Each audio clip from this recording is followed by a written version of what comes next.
Kiddos, it's Miss Hamilton and Sydney. I am so excited to show you what we found downtown in Pataskala. Are you ready for an amazing adventure?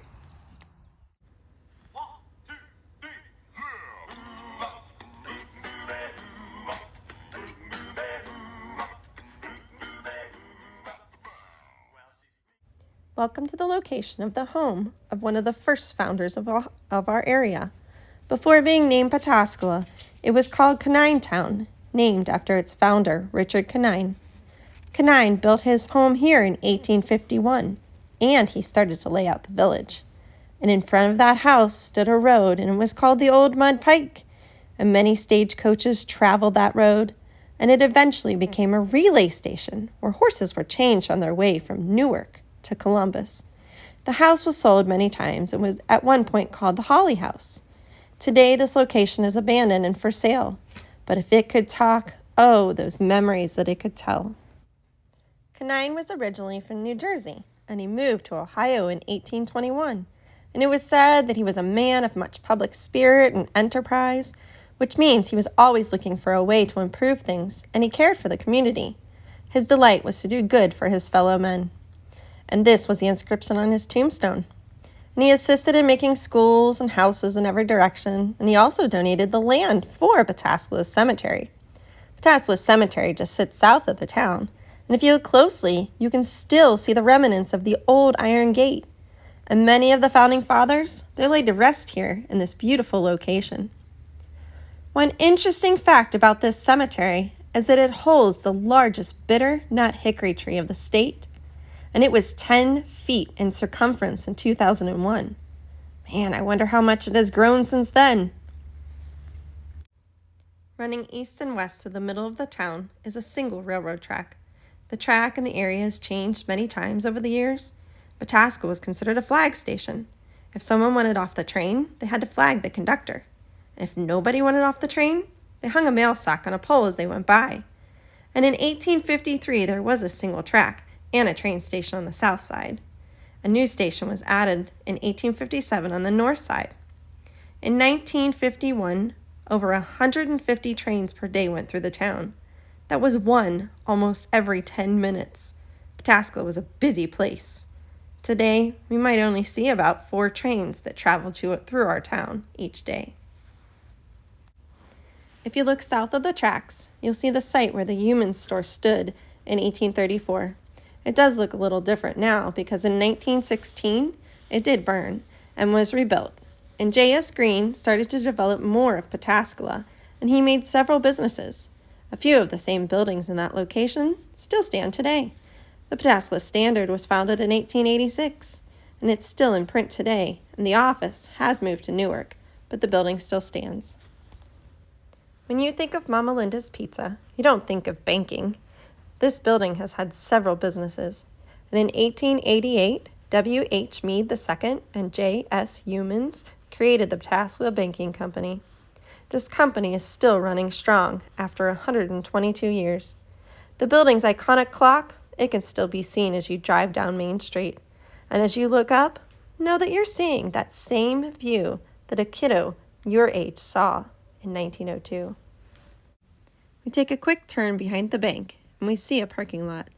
This looked a lot different in the early 1900s. It held many stores. One important one was the locker plant.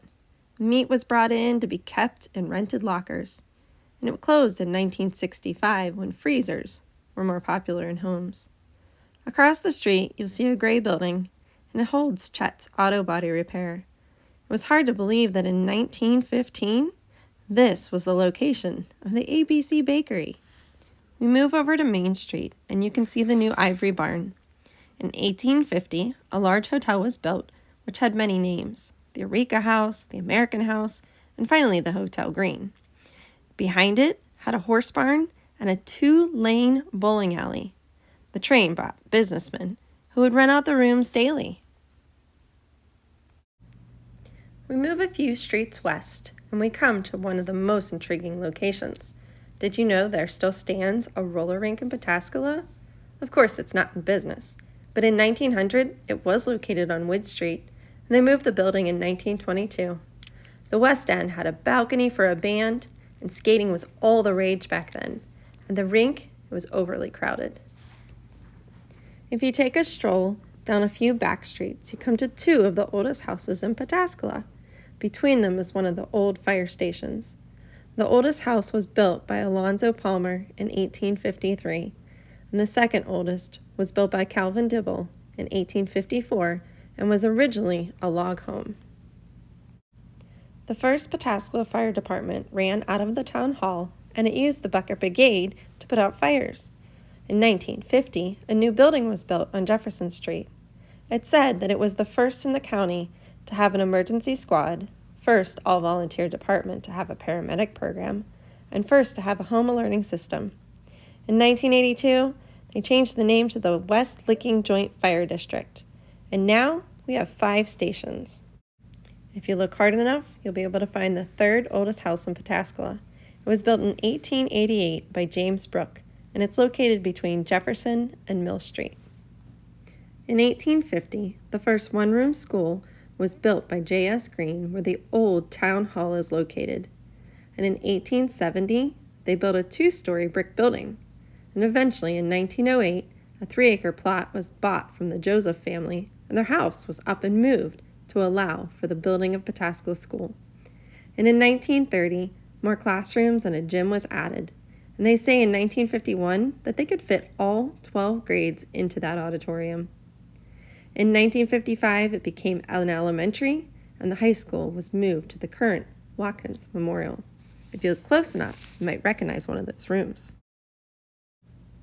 In the year of 2000, the building was completely remodeled to what we see today, and it currently holds over 31 classrooms of 2nd and 3rd graders, but it will eventually go through some changes as we go back to community schools. Thanks for hanging out with us today. We really enjoyed sharing what we learned about our community. See you soon.